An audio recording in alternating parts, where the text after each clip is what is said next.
길을 가다가 보면은 가끔 이러한 현수막을 볼 수 있습니다.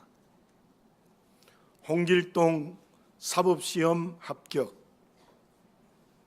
올림픽 금메달, 대학교 수석 합격, 그러한 현수막을 우리는 볼 수 있습니다. 집 앞에 혹은 동네 앞에 혹은 학교 앞에 그러한 현수막을 걸어 놓습니다. 왜 그렇게 현수막을 걸어 놓는 것입니까? 우리 집 자식이 가문을 빛내었다는 것입니다. 동네를 빛내었고 학교를 빛내었다고 그렇게 현수막을 걸어 놓은 것입니다.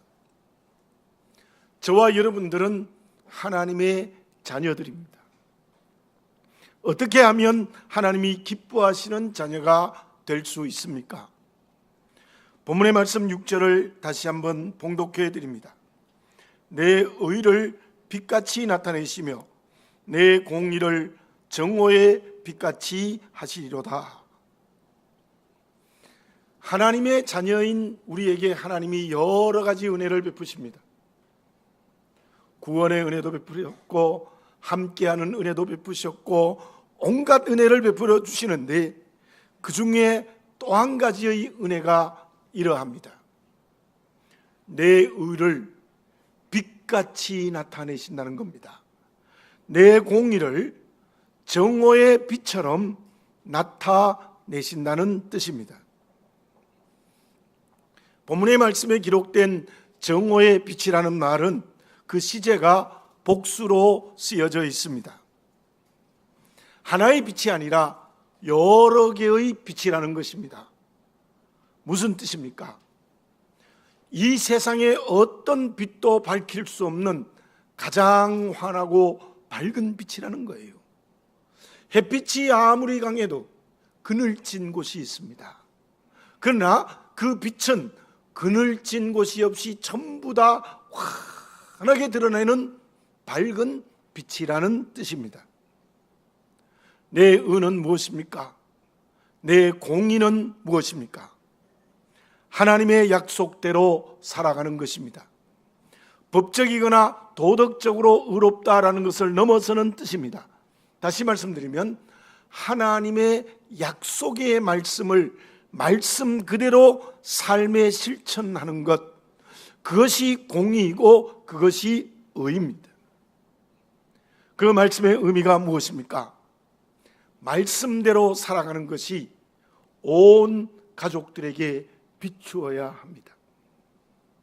이웃들에게 나타나야 합니다. 세상을 비추어야 합니다. 보이지 않는 저 땅끝까지 비추어야 된다는 뜻입니다. 어떻게 해요? 햇빛보다도 더 밝고 환하게 비추어야 되는 것입니다. 말씀이 인격이 되고 삶이 되면 하나님이 우리에게 주신 은혜가 무엇인가 하면 그 말씀이 인격이 되고 삶이 된 의와 공의를 온 세상에 비추게 해 주신다는 약속입니다. 예수님께서 마태복음 5장 14절에서 어떤 말씀을 하셨습니까? 너희는 세상의 빛이라. 산 위에 있는 동네가 숨겨지지 못할 것이요. 우리가 빛이 되면은 얼마나 환하게 비추는가 하면은 어떤 그늘진 곳이 없이 산 위에 있는 동네까지도 다 비추게 된다는 뜻입니다.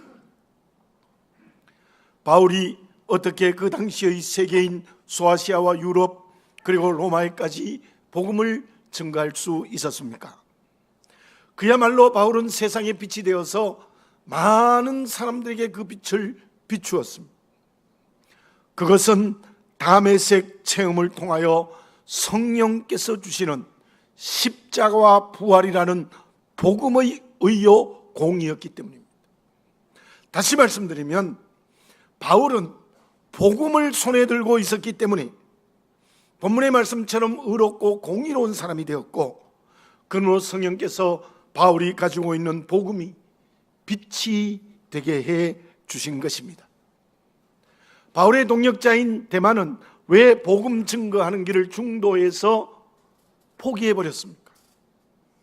주 예수 그리스도의 십자가와의 부활이라는 복음을 손에서 놓아버렸습니다. 대신에 그 손에 세속적 재미를 붙들고 있었기 때문입니다. 사도행전의 복음의 역사는 누가 한 것입니까? 신약 성경의 유일한 역사의 기록입니다. 사람이 했습니다. 그런데 그 사람이 복음으로 세상에 빛이 되게 하신 분은 성령이십니다. 그래서 사도행전의 별명이 성령의 행전입니다. 그 사도행전이 시작하는 1장 8절의 주님의 선교 명령이 무엇입니까? 오직 너에게 성령이 임하시면 권능을 받고, 여러분 저를 한번 따라서 해볼까요? 오직 너희에게 성령이 임하시면 권능을 받고. 그렇습니다. 성령이 주시는 권능을 받아야 예루살렘과 온 유대와 사마리아와 땅끝까지 이르러 빛을 비출 수 있다는 거예요. 성령께서 주시는 능력의 빛을 받지 못하면 우리는 세상을 비출 수 없다는 말입니다. 우리는 하나님의 약속의 말씀이 인격이 되고 삶이 되면 됩니다. 십자가와 부활이라는 복음을 굳게 붙들고 있으면 됩니다. 그리고 그것을 실천해야 됩니다. 그때 성령께서 능력의 은혜로 빛이 되게 해주셔서 온 세상을 밝게 비추게 할 것입니다. 이사야서 60장 1절에 이러한 말씀이 있습니다. 일어나라, 빛을 발하라. 하나님이 기뻐하시는 공의, 의로운 사람이 되어지시기를 바라겠습니다. 그때 성령이 주시는 빛의 능력으로 우리의 의를 온 세상에 비추게 되는 정말 하나님이 기뻐하시는 그릇이 되어지시기 바랍니다. 그러면 그렇게 하나님이 기뻐하시는 공의는 어떻게 이루어지는 것입니까? 징기스칸이 몽골을 지배할 때의 몽골은 매우 약한 나라였습니다. 1200년경 몽고 인구는 약 200만 명, 군사의 숫자도 참으로 보잘것없는 10만 명이었습니다. 그 정도의 군사로 어떻게 세계를 정복해 나갔을까? 많은 이유가 있습니다. 지혜로웠기 때문이다. 의리가 있었기 때문이다. 전략과 전술이 뛰어났기 때문이다. 긍정의 힘이 있었기 때문이다. 그렇게 해석을 합니다. 그런데 어떤 사람이 이렇게 해석한 것을 읽어보았습니다. 그 모든 것보다 가장 중요한 이유는 징기스칸에게는 거짓말을 하지 말라는 분명한 모토가 있었기 때문이라는 거예요. 징기스칸은 부하들에게 늘 명령했습니다. 잘했든지 못했든지, 이겼든지 졌든지 그대로 보고해라. 거짓말하지 말라. 거짓말은 내부를 분열시켜서 전쟁을 패배케 하는 결정적 원인이 된다고 강조했습니다. 징기스칸이 세계를 점령해 나갔던 결정적 이유는 정직이었습니다. 우리는 무엇으로 세계를 정복할 수 있겠습니까? 칼과 창으로 세계를 정복할 수 있겠습니까? 앞에서 말씀드린 것처럼 우리가 세계를 정복하는 힘은 주님의 십자가와 부활의 복음입니다. 그 약속의 말씀이 세계를 정복하는 힘입니다. 지금까지도 그렇게 왔습니다. 지금도 그렇게 가고 있습니다. 앞으로도 주님 오실 때까지 복음이 세계를 정복하게 될 것입니다. 그렇다면 주님의 십자가와 부활이라는 복음을 인격과 삶에 가지고 있는 의인은 어떻게 실천되는 것입니까? 누가 십자가와 부활이라는 복음을 붙들고 있는 의로운 사람입니까? 공의로운 하나님의 그릇입니까? 1절을 봉독해 드립니다. 악을 행하는 자들 때문에 불평하지 말며 불의를 행하는 자들을 시기하지 말지어다. 7절 하반절에도 보면 자기 길이 형통하며 악한 꾀를 이루는 자 때문에 불평하지 말지어다. 8절에도 보면 분을 그치고 노를 버리며 불평하지 말라. 오히려 악을 만들 뿐이라. 그 말씀을 이렇게 제가 다시 해석하여 말씀드릴 수 있습니다. 악하고 불의하고 하나님 없이 죄악의 길을 걸어가는 사람들이 성공합니다. 형통합니다. 잘 됩니다. 좀 더 다르게 설명을 드리면, 거기에다가 악한 사람들 때문에 믿음을 가지고 바르게 살아가는 우리가 손해봅니다. 억울한 일을 당합니다. 사업에 실패합니다. 고통합니다. 그럴 때에도 그 사람에 대해서 불평하지 말고 시기하지 말라는 거예요. 2절을 봉독해 드립니다. 그 이유가 이렇습니다. 그들은 풀과 같이 속히 배임을 당할 것이며 푸른 채소같이 쇠잔할 것임이로다. 그리고 10절을 읽습니다. 잠시 후에는 악인이 없어지리니 내가 그곳을 자세히 살필지라도 없으리로다. 믿으십니까? 여러분, 하나님이 심판하시는 거예요. 내가 심판하는 게 아니라는 겁니다. 이 다윗의 고백을 하나님의 말씀으로 순종하시기를 바라겠습니다. 내가 어떻게 억울한 일을 당하고 어떤 큰 손해를 보고 정말 도저히 생각할 수 없는 실패를 내가 그 사람 때문에 당했을지라도 불평하고 시기하지 말고 정죄하지 말라는 거예요. 그 이유가 무엇입니까? 하나님이 하신다는 거예요. 잠시 후에는 악인은 살필지라도 내 눈에 보이지 않을 것이다. 그 정도로 심판하신다는 거예요. 어렵죠? 그러나 오늘 하나님이 우리에게 주신 말씀이니 순종합시다. 3절을 봉독합니다. 이렇게 하라는 거예요. 여호와를 의뢰하고 선을 행하라. 땅에 머무는 동안 그의 성실을 먹을거리로 삼을지어다. 여호와를 의지하라. 선을 행하라. 땅에 머무는 동안 그의 성실을 먹을거리로 삼아라. 이 말씀을 포괄적으로 해석하면 무엇이냐 하면은 어떤 일이 있든지 어떤 관계에 무슨 일이 있든지 그곳에 하나님의 뜻이 있다는 것을 보라는 거예요. 억울한 일에도 하나님의 뜻이 있습니다. 병이 들고 실패를 해도 그곳에도 하나님의 뜻이 있습니다. 본문의 말씀에 기록되지 않았지만 반대도 마찬가지입니다. 성공하고 건강하고 잘 될 때도 그 속에 하나님의 뜻이 있습니다. 그러므로 나에게 악행을 한 사람에게 불평하지 말고 하나님의 뜻이 있음을 보는 영적인 눈이 열리라는 겁니다. 성공하고 강건한 일에도 하나님의 뜻이 있으니 자랑하거나 자기 공로로 삼지 말라는 거예요. 본문을 통해서 하나님이 지금 우리에게 말씀하고 계십니다. 너의 공의가 정오의 빛같이 되기 위해서 어떻게 해야 되느냐? 모든 환경과 관계에 하나님의 뜻이 있다는 것을 보는 영적 눈이 열려야 된다는 겁니다. 누가 의를 세상에 빛이 되지 못하게 합니까? 어려운 환경과 관계가 생기면 사람들을 원망하고 불평합니다. 환경을 원망하고 땅을 칩니다. 심지어 하나님을 원망합니다. 성공하고 잘 되면 자기 자랑에 급급해요. 그 사람은 세상을 비추이는 빛이 될 수 없어요. 특히 악한 사람들에게, 믿지 않는 사기꾼에게 손해를 보거나 억울한 일을 당하면 어떻게 하는 사람이 하나님의 뜻을 보는 영적 눈이 열린 사람입니까? 3절 말씀으로 다시 돌아가 봅니다. 여호와를 의뢰하고 선을 행하라. 여호와를 의지하라. 여호와를 의지하는 것은 무슨 뜻입니까? 이게 시편의 주제입니다. 하나님께서 그 모든 어려움의 피난처가 되어 주신다는 겁니다.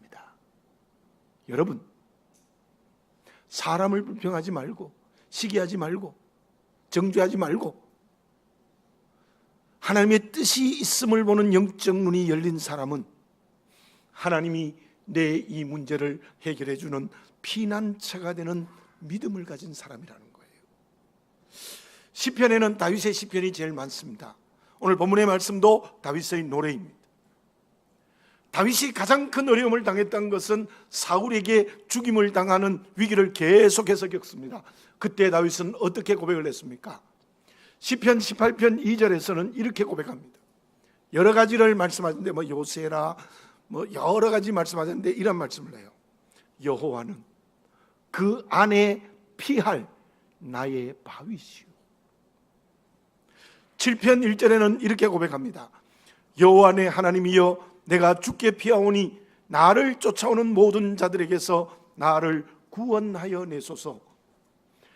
내가 주께 피한다, 그렇게 고백했어요.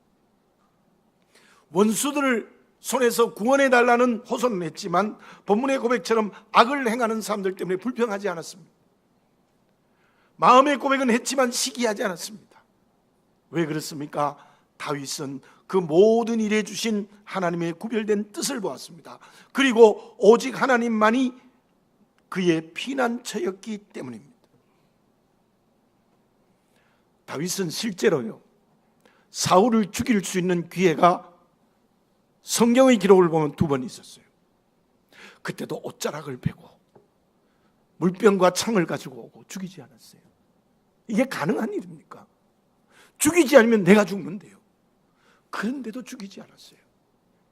그 이유를 성경에서는 여호와께서 기름 부음 받은 자를 내가 손댈 수 없다라는 이유였는데, 그게 무엇입니까? 다윗은 그 죽음이라는 고난의 현장 속에서도 하나님의 구별된 뜻을 보는 영적 눈이 열렸기 때문입니다. 그 다윗은 그때도 빛이었고 지금도 빛이었고 주님 오실 때까지 빛입니다. 왜 그렇습니까?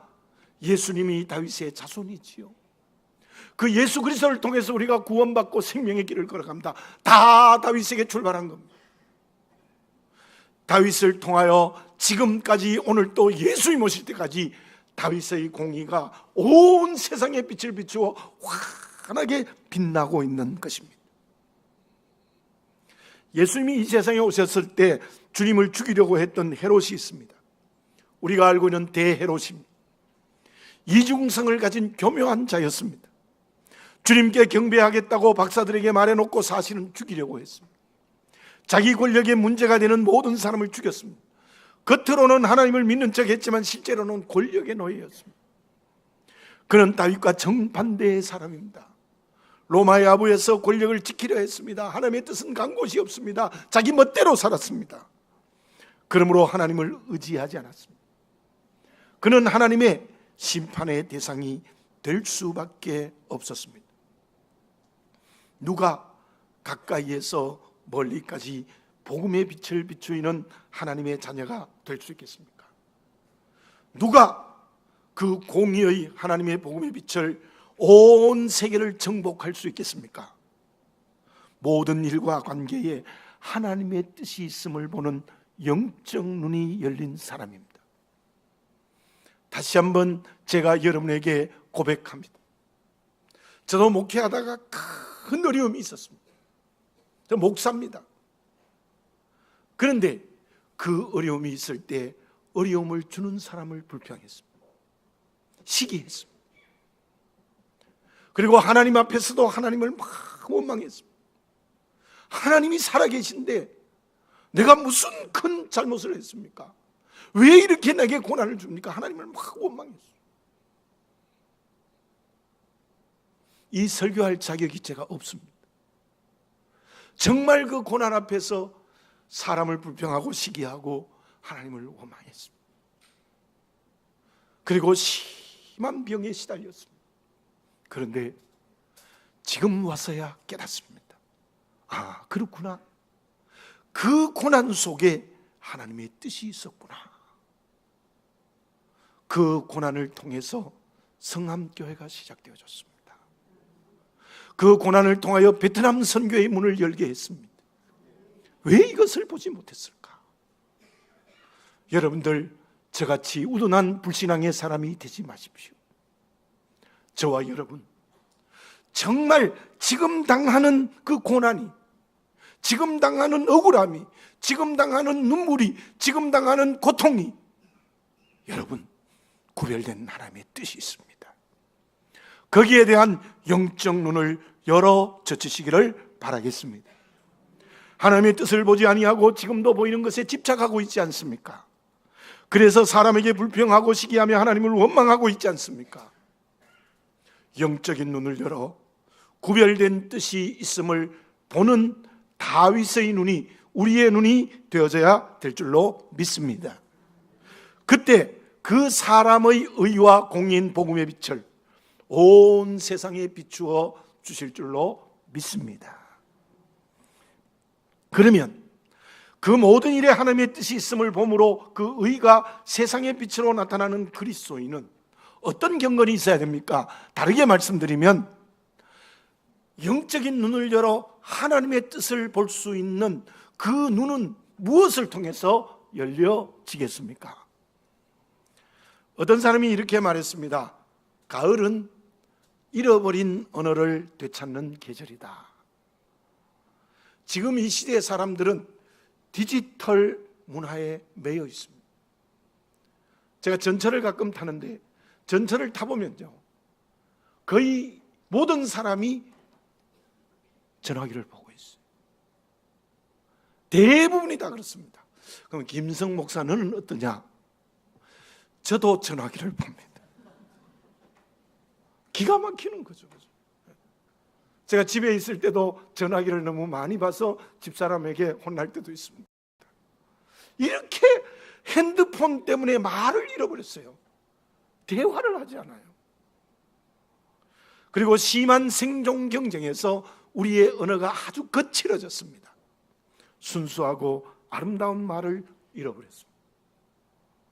우리도 생각하는 이 계절에 잃어버린 언어를 찾았으면 좋겠습니다. 핸드폰보다 대화를 찾고 거친 말보다 아름답고 순수한 말을 찾았으면 좋겠습니다. 하나님의 뜻을 보는 영적으로 눈이 열려지는 것은 무엇을 통해서 이루어집니까? 한마디로 말씀드리면 하나님 아버지와 자녀인 우리가 언어를 되찾는 겁니다. 말을 통하는 겁니다. 그것이 구체적으로 무엇입니까? 4절에 보면 여호와를 기뻐하라 그런 말씀이 있고, 5절에 보면은 내 길을 여호와께 맡기라는 말씀이 있고, 7절에 보면 여호와 앞에서 잠잠하고 참고 기다리라는 말씀이 있습니다. 보십시오. 여호와를 기뻐하라, 내 길을 여호와께 맡기라, 여호와 앞에서 잠잠하고 참아 기다리라. 그게 무엇입니까? 그것이 기도입니다. 기도입니다. 기도입니다. 하나님을 기뻐하는 사람은 언제나 하나님과 대화하기를 좋아합니다. 근데 사랑해도 자꾸 대화하고 싶지 않습니까? 하나님께 모든 것을 맡기는 것은 기도죠. 하나님 이거 맡깁니다. 저거 맡깁니다. 이 환경 맡깁니다. 저 환경 맡깁니다. 모든 일과 환경에 잠잠히 참고 기다리는 인내는 하나님의 음성 듣기를 소원하는 것입니다. 김현성 씨의 시에 이러한 글귀가 있습니다. 이 가을에는 기도하게 하소서.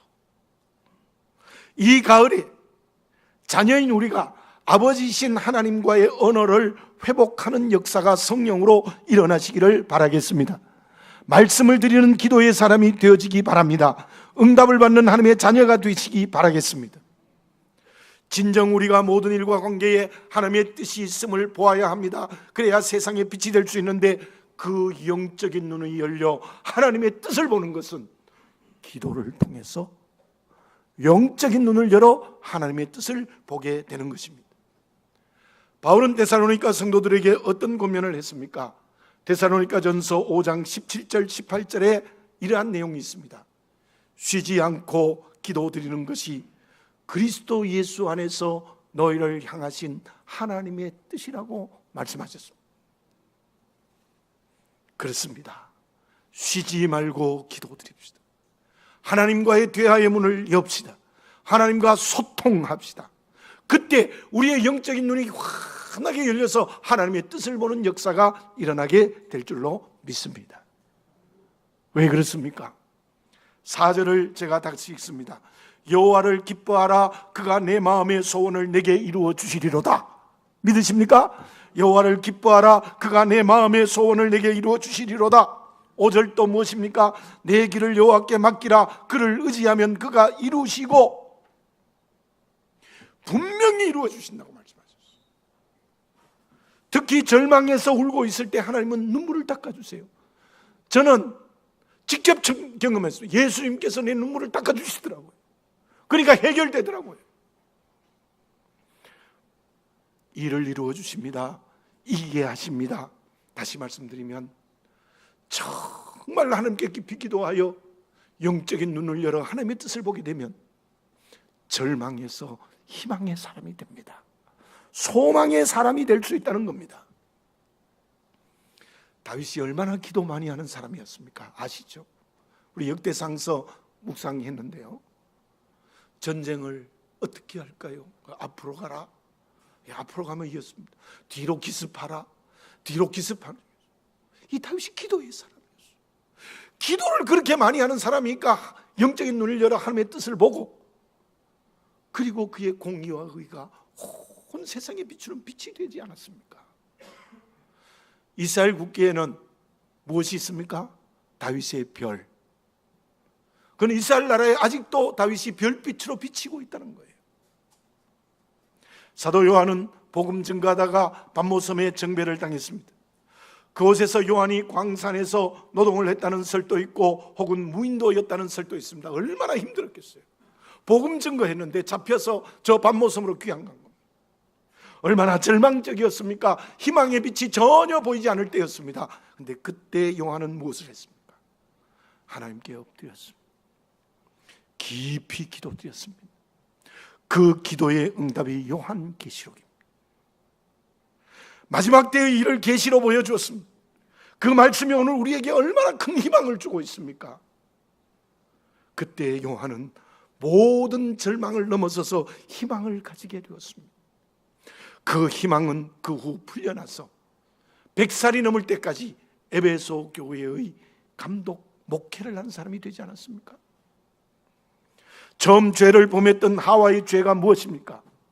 하나님과 말을 끊어버린 거예요. 사단과 말을 통했어요.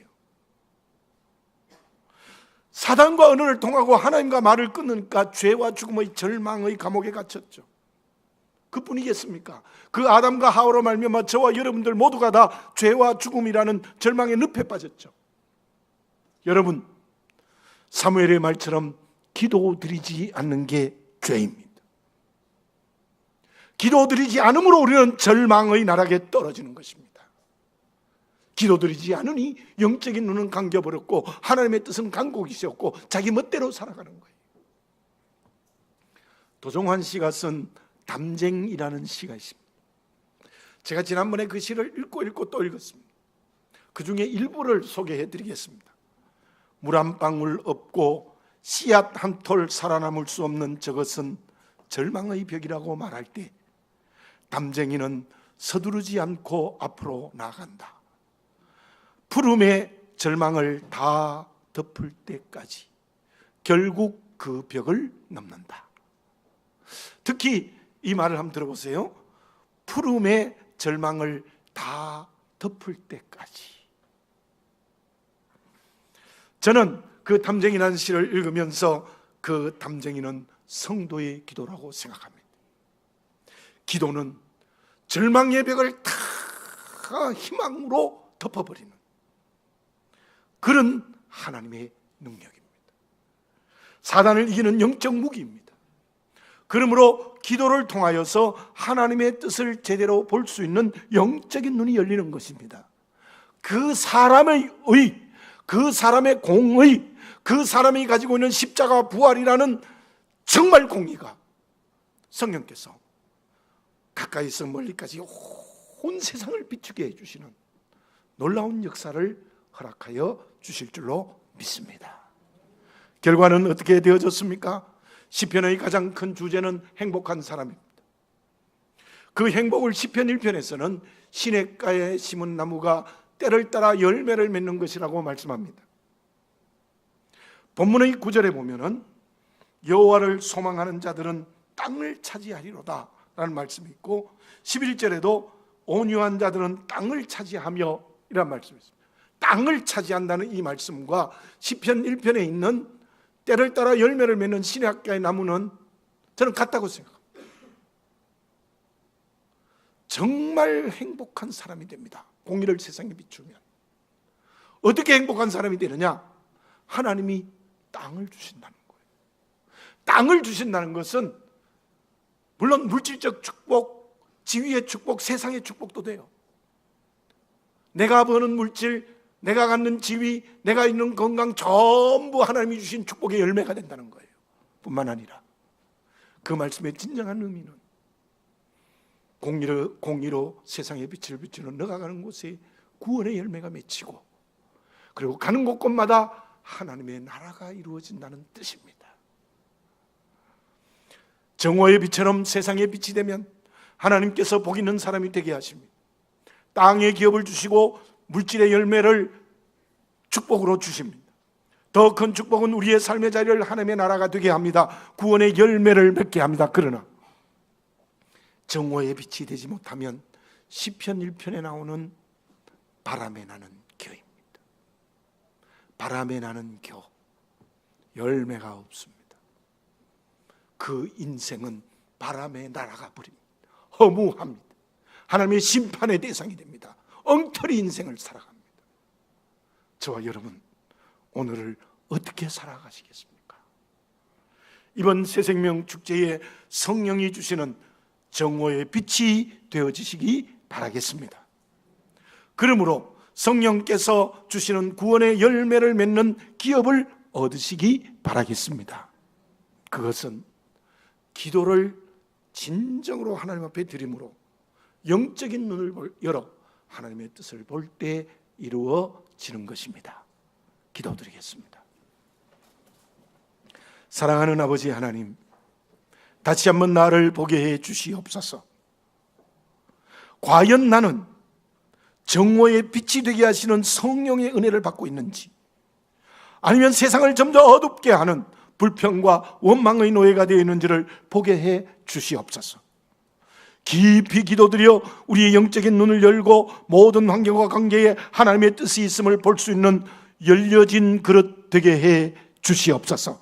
그러므로 내 손에 있는 십자가와 부활이라는 복음의 공의의 빛이 성령을 통하여 가까이서 멀리까지 온 세상을 비추게 하여 주시옵소서. 우리 교회가 베트남을 비추게 하여 주시옵소서.